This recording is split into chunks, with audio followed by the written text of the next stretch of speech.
Alright, so today we're going to learn how to copy files, and this is not some function Python has created. This is actually going to be a program that we're going to create in which we take in a user's file name, for example, and then all we do is we open it up, get the data from their file name, and then write it on to a new file. So the concept is actually quite cool, and let's get started. The first thing we need is the user's file name. So I'm going to call this UFN or UFN. User's file name, and that's going to be equal to an input, and all we're going to say is, bro, enter your file name. Okay, so once we do that, hit enter.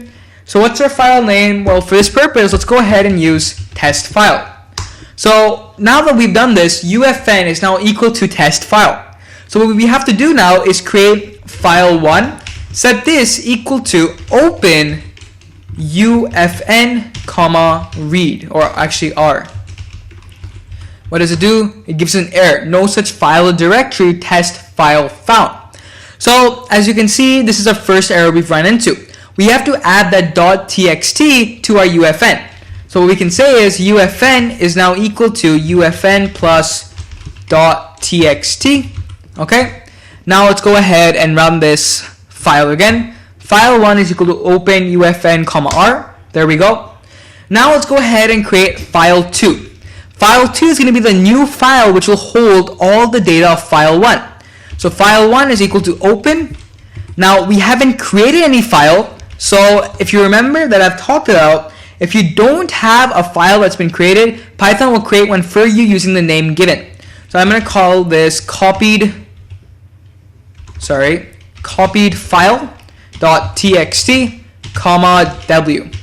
Okay, so now what I have to do is, well, think about the codes that are going to come next. We want to read off file1 and set all the data of file1 to file2. I'm going to pause this video here and give you a few seconds to try it out. Alright, hopefully you managed it. If you didn't, don't worry. So the code you want to write here is file2.write should be file1.read.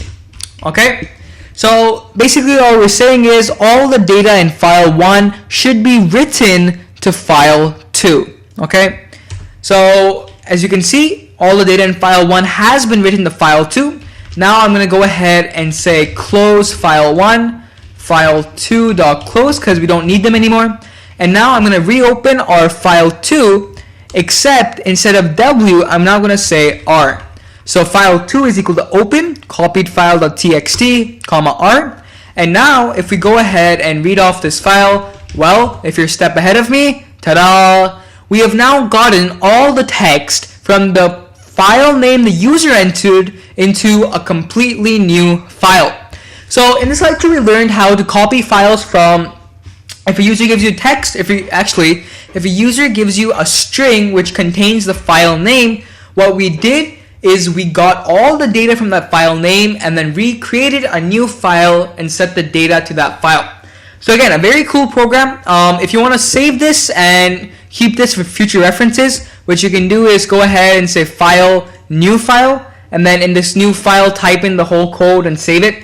Again, I'm not going to do that right now. Probably in the future when we get to more complex programming, I'll start using the file. But for now, fantastic job. Again, if you've had any questions throughout this whole file IO, how does a read work, write work, what does a seek mean, tell mean, stuff like that, any doubts whatsoever, definitely leave a comment or question and I'll get back to you as soon as I can. Now, in the next lecture or in the next section, we're going to cover some modules in Python. So we learned about OS this section, and in the next section we'll cover quite a few different modules such as the random module, OS module, and so on that will greatly benefit us in the future whenever we're doing Python programming. See you then.